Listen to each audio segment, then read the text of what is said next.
Bonjour et bienvenue à tous dans ce nouvel épisode de Demain à la Une. Voici les titres de cette édition.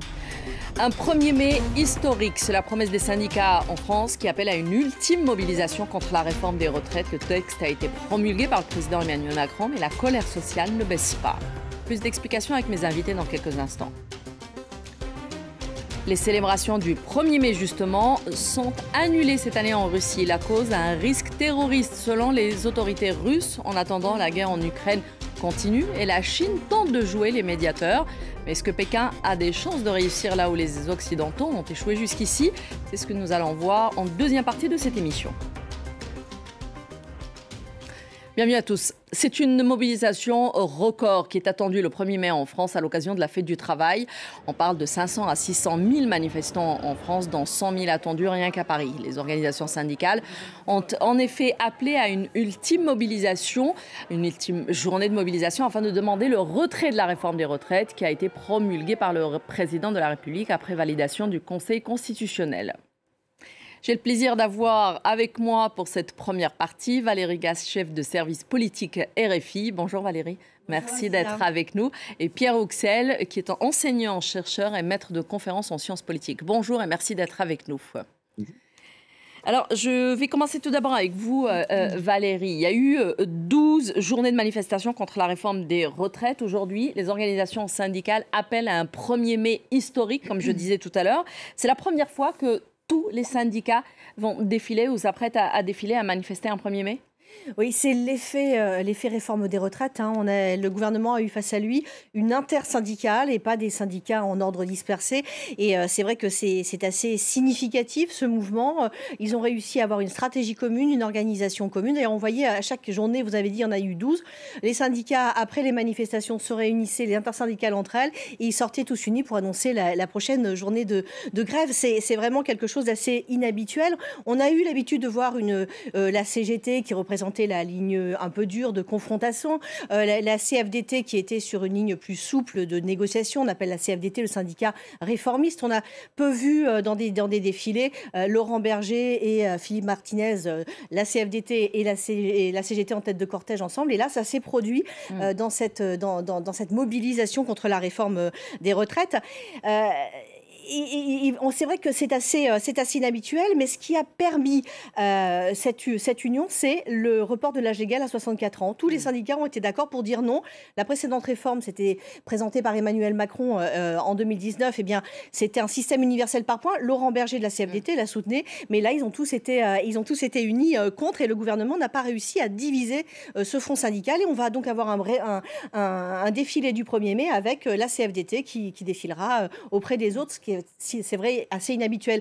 Il y avait eu en 2002, dans des circonstances assez particulières, déjà un front uni. C'était dans l'entre-deux tours de la présidentielle. Jean-Marie Le Pen avait été qualifié pour affronter Jacques Chirac au deuxième tour. Et là, il y avait eu un front uni. C'était un peu un 1er mai de barrage au Front National.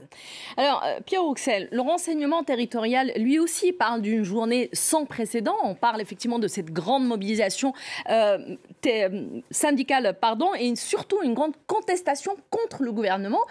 Est-ce que cette contestation est en train de se radicaliser, puisqu'on ne parle pas que des syndicats pour le 1er mai?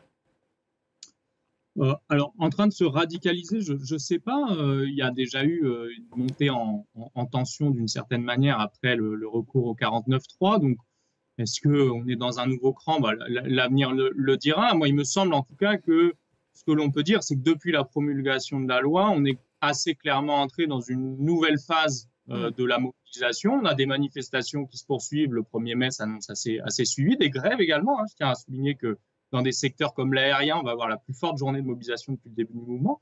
Mais aussi, indubitablement, l'apparition de nouvelles formes de mobilisation, l'invention de nouvelles formes de mobilisation sous la forme des casserolades et des comités d'accueil de l'exécutif, qui sont beaucoup moins massifs que les grandes manifestations qu'on a connues depuis janvier, mais qui sont très visuels, très spectaculaires et qui, d'une certaine manière, continuent de gêner assez considérablement le pouvoir qui, pour le coup, aurait bien envie de passer à autre chose.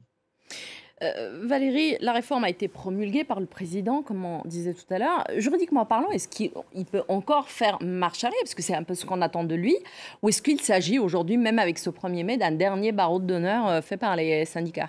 Juridiquement, on est arrivé, et parlementairement, on est arrivé au bout du processus. La loi, elle a été validée par le Conseil constitutionnel. Emmanuel Macron, comme vous le disiez, l'a promulguée. Donc le processus est arrivé à son terme. On en est à la préparation des décrets d'application qui devraient commencer à être publiés à partir du mois de juin.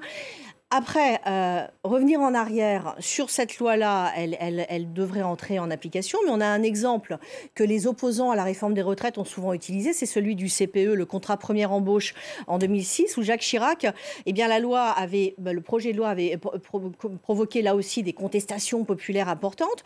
Il avait pourtant été promulgué, puis Jacques Chirac avait décidé d'abroger cette loi et de rétropédaler face à la contestation populaire. Il avait jugé, mais c'était pas un recours juridique, c'était une décision purement politique que Jacques Chirac avait choisi de prendre. Dans le contexte actuel, il est très peu probable que Emmanuel Macron suive le même chemin, malgré l'insistance, les demandes de retrait du projet ou de ne pas le mettre en œuvre, qui reste encore de retrait de la réforme des retraites, ou tout au moins de ne pas la mettre en œuvre. Ça paraît peu probable parce que politiquement, si Emmanuel Macron renonçait à cette réforme, le coup serait très, très, très lourd pour lui politiquement. Il a déjà beaucoup d'ennuis. Sa première année de quinquennat a été difficile. Il a une majorité relative qu'il doit gérer et il a du mal à faire passer les textes.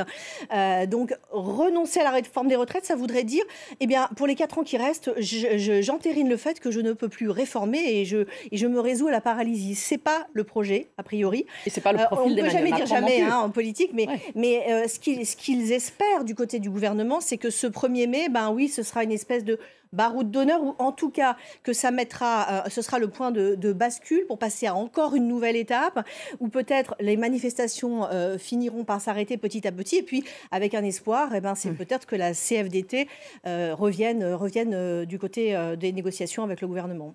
Alors, Pierre Hoxel, justement, en parlant du prix, on le voit aujourd'hui, Emmanuel Macron n'est plus soutenu que par un Français sur 4, 26%. C'est très bas à cause de cette réforme, bien évidemment, et de la contestation. Est-ce qu'aujourd'hui, le fait que le président sache que c'est son dernier mandat fait qu'il peut, à la limite, s'offrir le luxe de ne pas se casser la tête avec 6 chiffres, ou est-ce que ce prix va être quand même cher à payer ? Oui, alors par rapport à ce qui vient d'être dit, il y a effectivement un coût politique potentiellement très important à revenir en arrière et à finalement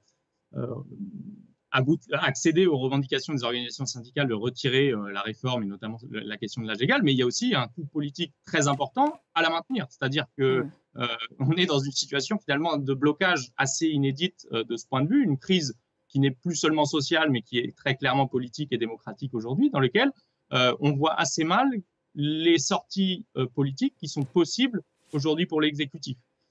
Comment mettre en place un programme de réforme sans soutien au Parlement et sans revenir par les urnes, que ce soit sous la forme du référendum ou sous la forme d'une dissolution de l'Assemblée nationale. Donc aujourd'hui, finalement, les perspectives de sortie, c'est très compliqué de les identifier pour l'exécutif. Il y a quand même 4 ans à tenir. Donc, d'une certaine façon, même si Emmanuel Macron ne se représente pas en 2027, il y a quand même, au-delà de sa propre personne, la question de quelle issue pour ce camp politique, ce bloc centriste qui s'est constitué depuis 5 ans. Quel avenir pour son parti politique, en gros? Oui, voilà. C'est une question qui dépasse très, très clairement la seule personnalité d'Emmanuel Macron. C'est pour ce créneau politique central, libéral, européen, etc. Quel avenir aujourd'hui dans un contexte de blocage institutionnel relativement important où on voit mal finalement quelle issue politique à court terme. Les 100 jours, c'est une manière de se donner de l'air, mais on voit mal comment ça va sortir malgré tout. Valérie Gasse, quelque part, c'est quel avenir pour l'échiquier politique tout simplement en France, en fait. Ce qui va se passer après, il n'y a pas que le parti politique d'Emmanuel Macron qui risque d'être chamboulé par ce qui se passe, mais il y a tout l'échiquier qui risque de l'être. Oui, de fait, tout le monde a quelque chose à jouer dans cette affaire. La NUPES va aussi essayer d'utiliser les choses. Elle est à fond derrière la mobilisation, surtout la France Insoumise. Le Rassemblement national, il attend pour récupérer un petit peu les marrons du feu. Marine Le Pen est restée très en recul par rapport aux choses. Mais là, pour le 1er mai, justement, il va y avoir un grand rassemblement du Rassemblement national au Havre, sur les terres d'Édouard Philippe, l'ancien Premier ministre d'Emmanuel Macron. Une fête de la nation sur laquelle elle va s'exprimer. Et Marine Le Le Pen, elle espère bien bénéficier de cette séquence retraite.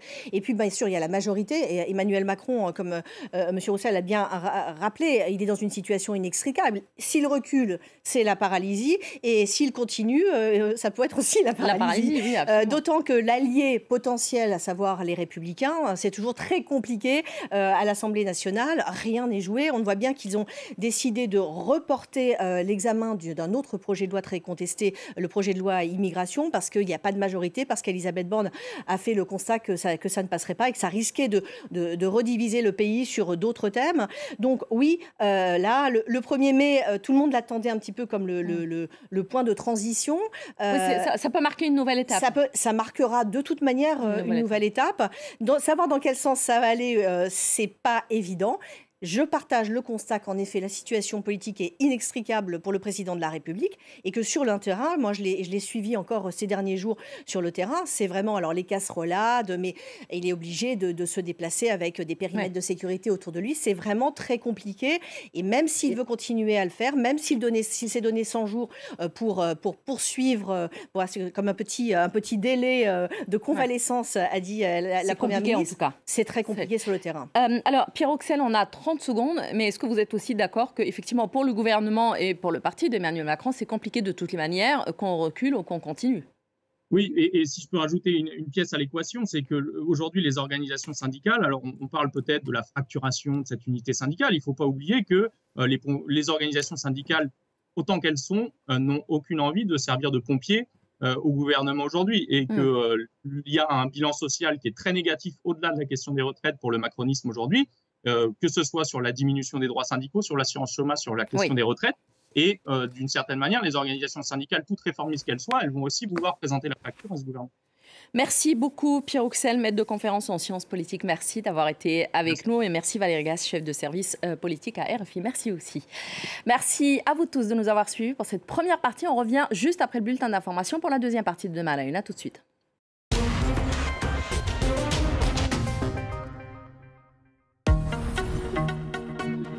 La planète souffre, la catastrophe climatique, on le sait, est à nos portes. Les émissions de CO2 explosent, les espèces disparaissent. Mais dans le même temps, un mouvement de masse est en marche pour rectifier le tir. Scientifiques, ingénieurs, chefs d'entreprise, leaders mondiaux ou adolescents, nous leur donnons une voix dans Élémentaire. Il y a vraiment des solutions qui sont à déployer. Élémentaire, présenté par Marina Bertsch, à voir sur France 24 et France24.com.